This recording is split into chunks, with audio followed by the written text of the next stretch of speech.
morning, YouTube. Mike here again. Another appliance repair talk. Saturday morning, 8:30. Got 4 jobs today.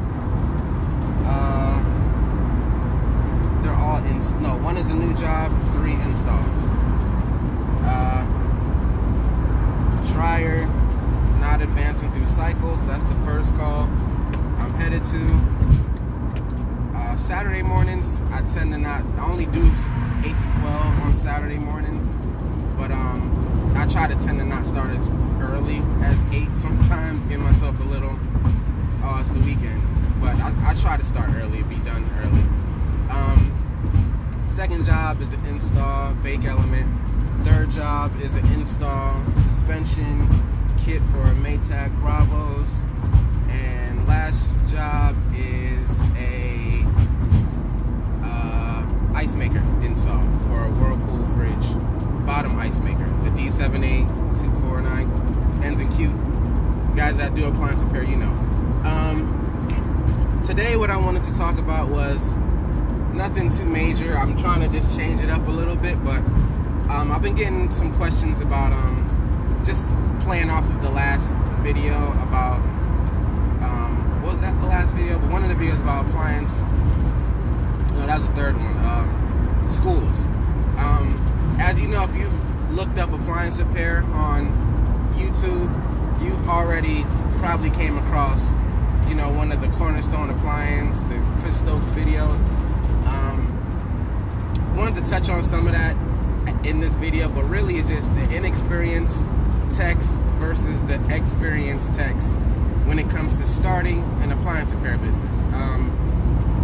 Is there truth to what he says about making $65,000 to $80,000 a year?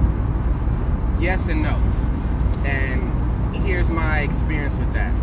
Because I can say with me personally, in my first year, that holds true to me. You know, I'm not going to get into detail specifics, but it holds true to me. Now, will it hold true to techs that are inexperienced? That's a different story. I feel like when it comes to inexperienced techs, you might not hit that mark at all. You might hit 50, you might hit 40. But experienced techs is different, especially if you've been with a company for 5 to 10 years working, then it's definitely going to be a different experience because you have experience. You know what you're getting yourself into. Hopefully over the years you're working with a company, you built some type of customer base, because even though I worked with a company, there was a lot of customers that called me on the side. And I don't know, you know, whatever company you guys might work for, if they don't allow side jobs, and they're greedy, but other than that, I'm not saying side jobs just with, I mean, you can run your own vehicle and do your own side work, getting your own parts. See, when I was working for a company and I did my side work, a lot of times I would have to pay my my boss maybe 10% if I marked up the part, or not even that. We just worked out, hey, give me $5, give me $10, you know, just something he can get something off the part. So that's how I would do. Luckily I worked with a good company, you know, for so long. So yeah, when you have experience, you just see more. And that's the only thing I can tell people when it comes to, because I think the biggest fear that I faced when I started, which kind of went away quick, was just being nervous inside of people's homes and making them feel like I knew what I was doing. That's the biggest thing, because I know if somebody's coming into my home and they don't give me that comfort of, hey, I got this, don't worry, then I'm gonna feel iffy. I'm gonna watch, I'm gonna look. So if I know how I'm gonna feel, I'm gonna make sure the customer doesn't feel like that, and make sure I can, you know, take care of everything they need. So, but basically what I'm trying to say is why experience is a little different, because you can go out there, you can have more first call completions, you know a little bit more. When you're kind of new and don't have experience, it doesn't come like that. You're gonna have to search for more knowledge. And another thing too about appliance repair schools, why I say, or I'm not the biggest advocate, because I know, like I said, there's guys that go to appliance repair schools and still don't do that great of a work. I feel like if you strive for the knowledge, you will find it. You know, that's just what it is. I don't want to say I'm fully self-taught, but after I got the basics, I was self-taught. I mean, I looked up things. I looked up everything. I wanted to know everything. I wanted to know this because I didn't want to go in somebody's houses and not know what was going on. I'm already young, you know. I'm already a young black guy. I'm like, I need to know these things. I need to give them the confidence, like, hey, because let's face it, a lot of the guys in the appliance repair industry that a lot of customers, you know, are comfortable with are older guys. You know, older guys tend to have more knowledge and wisdom, so they feel comforted when it comes to that. Inexperienced techs, you know, I get a lot from customers that say, hey, he just felt like, he just looked like he didn't know what he was doing, so a lot of those things happen, as just, you know, and this guy's been doing that for years, probably still let off that same vibe going into people's houses. So, but yeah, I really wanted to just touch on that, as far as it can be truth, some of the information, as far as, is this when he says it's super, like, one thing that bothers me when he says it's super easy, and it's like, I know this job is not super easy. I mean, if you're a part changer, you might feel like that, but when it comes to diagnosing, there's always new stuff coming out. You have to be on your toes, and if you don't know this information or want to know this information, it's like you're working blind. Now, there's a lot of basics you can learn that'll lead you to the newer stuff, but you got to know the basics fully, the fundamentals like the back of your hand. And I always tell people, you know, that are not even watching on YouTube, but just follow my Instagram, Mike Check Appliance. You'll see a lot of things, and just you seeing might give you an idea of what, oh, that goes like this, or that opens up like this, or follow people on the internet. You'll see a lot of things, learn a lot of things that you might have not done before, or, you know, if you're already in this trade.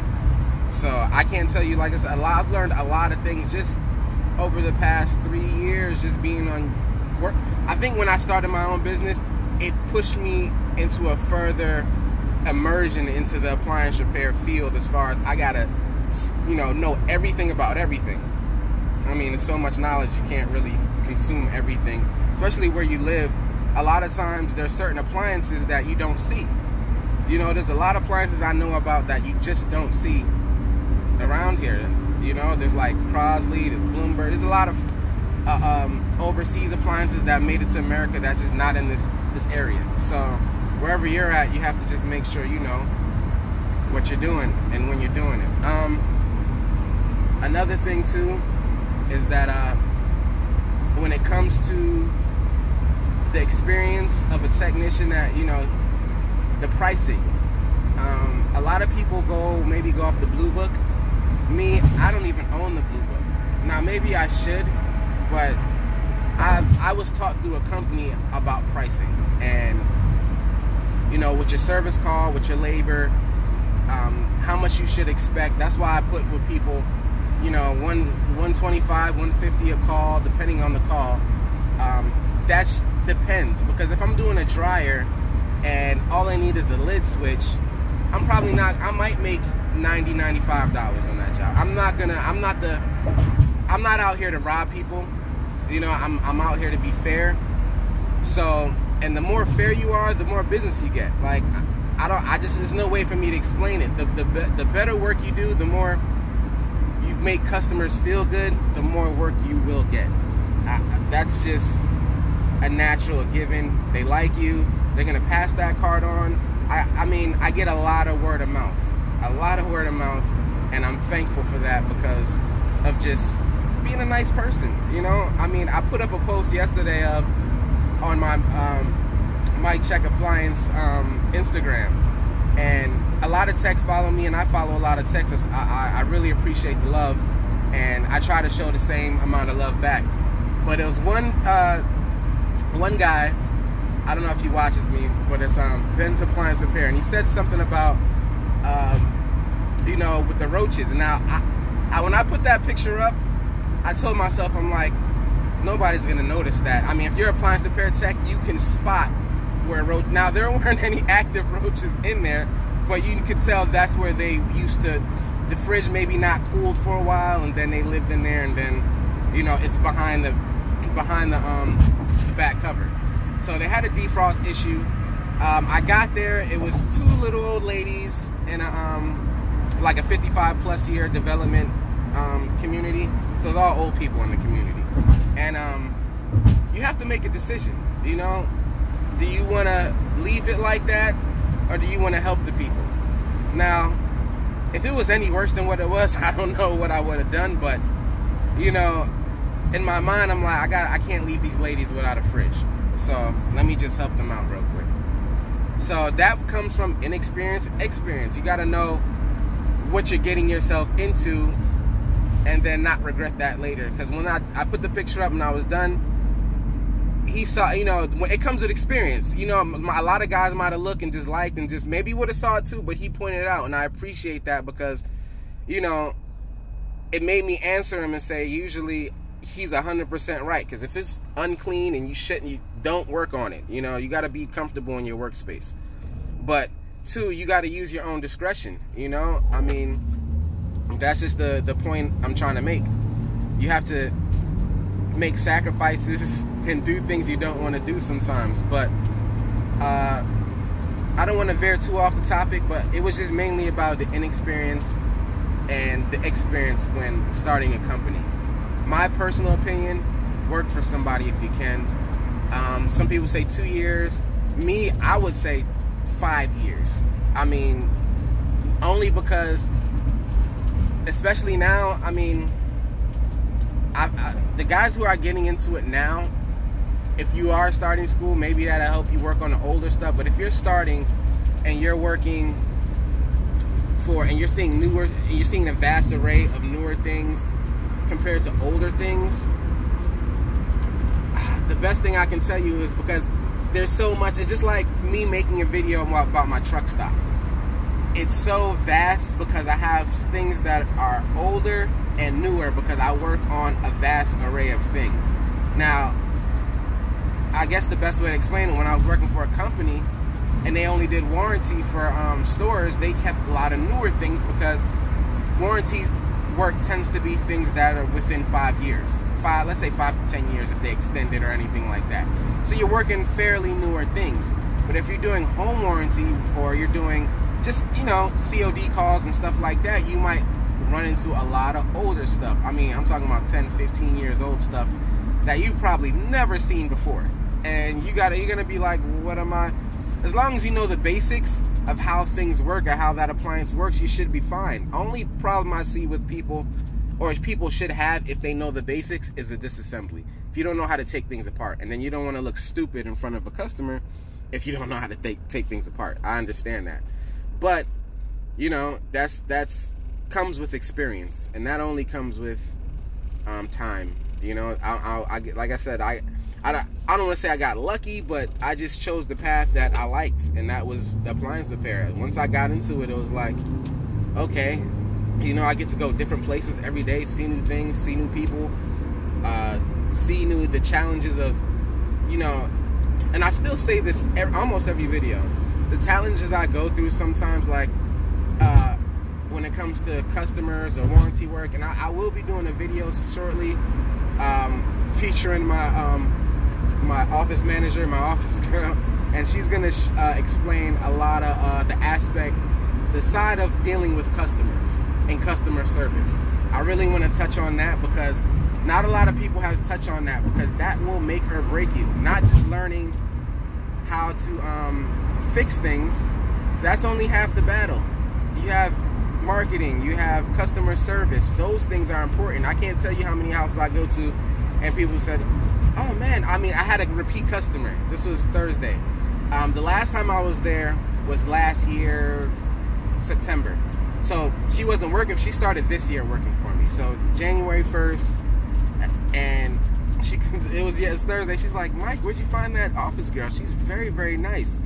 I can't tell you how many times this year I've gotten that, and that boosts your company a lot.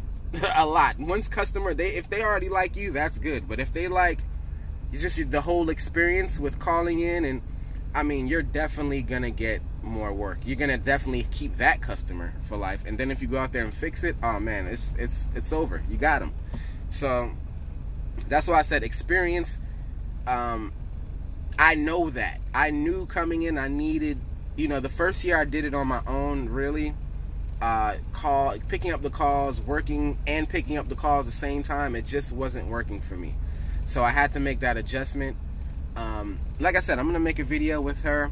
I don't know if that'll be tomorrow, or I'm just gonna pick a time where we're both off in the office, because we can't do it on a weekday. It's gonna be difficult unless it's after 5, and then that's my time. So I have to do paperwork and stuff. Sometimes I'm not even done until 7, 8 o'clock, but at least I'm usually home by 5 or before that.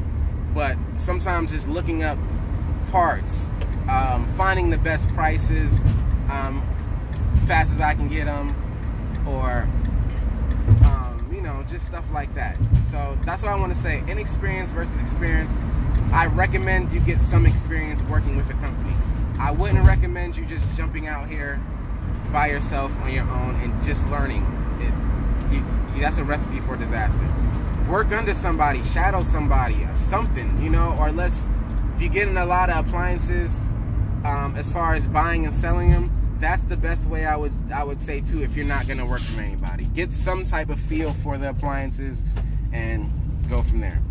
But that's it, guys. Until the next one, I appreciate all the comments and all the likes. 1 or 2. I mean, I didn't even expect to get all the views I'm getting. It's not that much, but hey, I'm just glad I'm helping people out. So you guys take care, and I'll keep coming with some content.